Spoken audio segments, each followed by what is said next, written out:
Alright, so let's take a look at some different forms of equation.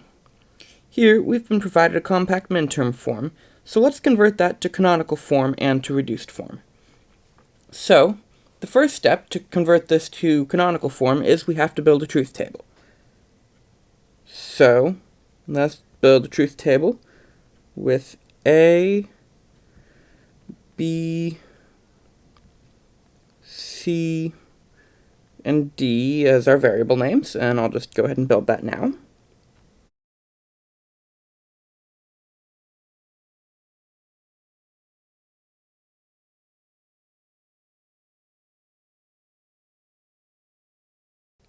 So now, any of these values we see here are 1s on the truth table, so it'll be helpful if we just write out what the rows of the truth table are.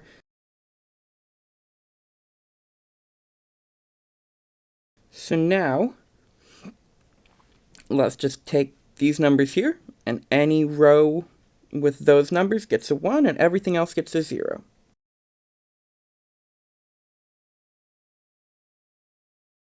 And we'll label our output F. So now that we've got a truth table, we can start to create the canonical form. For that, we're going to take any row that's a 1, and we're going to write out, in terms of our variables, what that row is.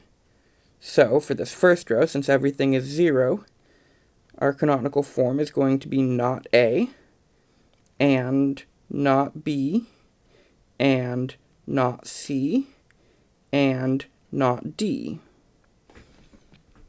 And then, for row 2, that will be not A, and not B, and C, and not D, because we can see that there's a 1 in the C spot, and everything else is 0s.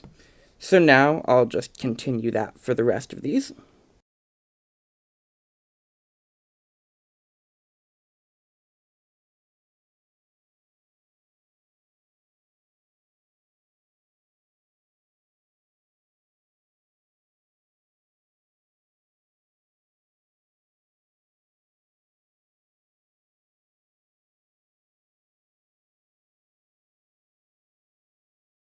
Now that we've got all of these terms here, we can take them and OR together and get our canonical equation.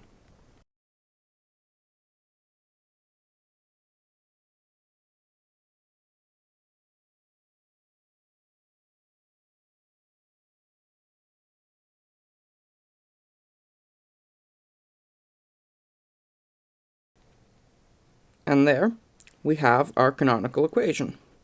And that's great, but that's kind of big. So let's reduce that. To do that, we're going to need a K-map. And then we'll put in our variables. And don't forget, as you're putting these in, to write them in gray code.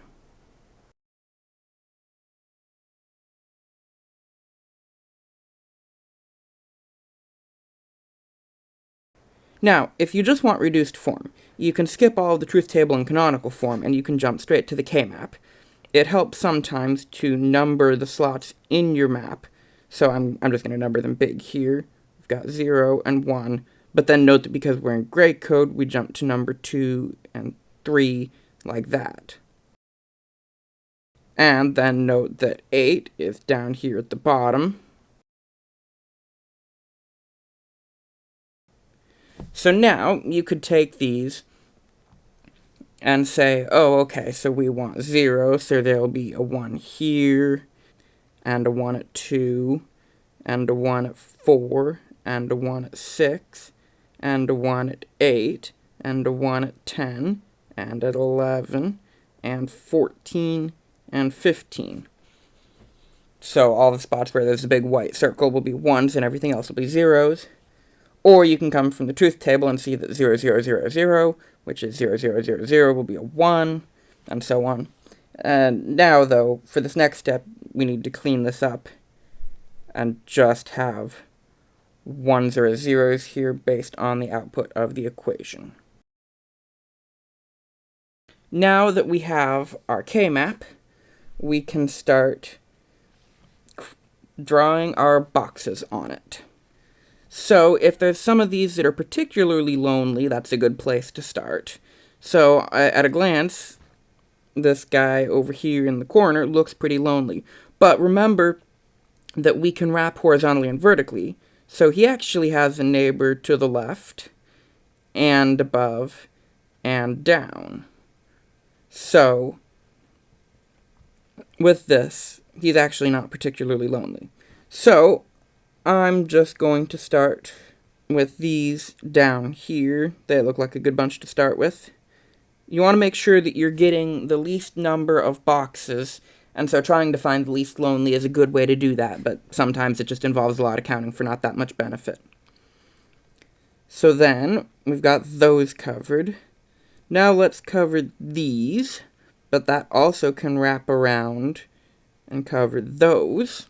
And now, finally, we've got this last guy down here that we need to cover, but we want to make boxes as big as possible so we can wrap around horizontally and vertically and end up with all of those squares as part of that circle. I'm drawing squares, but whatever.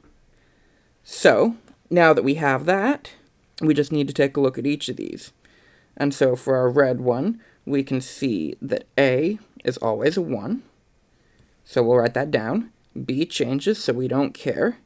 C is always a 1, so we'll write that down. D changes, so we don't care.